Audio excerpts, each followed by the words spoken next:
غیبت صغرا 70 سالہ دور ہے جس میں مولا کے 4 نائب خاص نائب تھے۔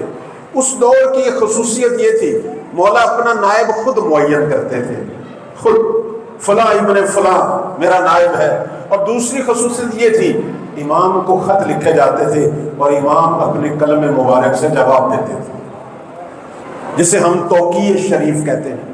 یہ اسی دور کی خصوصیات ہے۔ اس کے بعد یہ دور شروع ہوا غیبت کبریٰ۔ اس دور میں مولا نائب مقرر نہیں کرتے بلکہ انہی فقہا کو، انہی مراجع کو امام نے نائب قرار دے دیا۔ فرمایا جو بھی ہماری حدیث کا راوی ہے، جو بھی آل محمد کا شاگرد ہے، جو بھی آل محمد کی احادیث کو پڑھتا ہے، بیان کرتا ہے، وہ ہماری طرف سے تم پر حجت ہے اور ہم ان پر اللہ کی طرف سے حجت ہے۔ لہذا یہ ہمارے مراجع، یہ فقہا، یہ نائب ہیں۔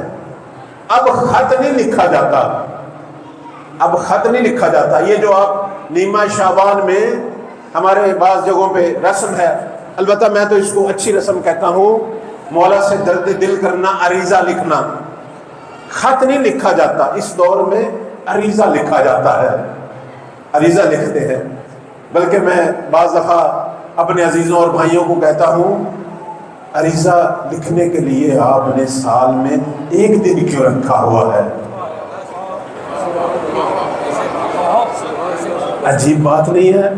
زمانے کے امام سے بات کرنی ہے اور سال میں 1 دن رکھا ہوا ہے۔ روز لکھا کریں بھئی، اپنے مولا سے روز گفتگو کیا کریں۔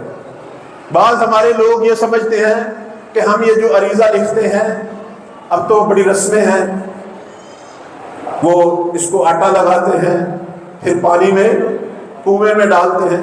یہ آپ کی اپنی پسند ہے، کسی معتبر شخصیت نے نہیں کہا یہ کرو، آپ کی پسند ہے، جو مرضی کرو، لکھو ضرور، لیکن کبھی یہ نہ سوچا کرو کہ مولا آئیں گے، پانی سے نکالیں گے، خط کو کھولیں گے، پڑھیں گے۔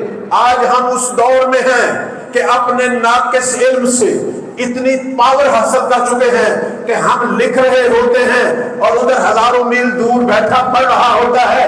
جب انسان کے پاس یہ پاور ہے تو جو اللہ کے سارے علوم کا وارث ہے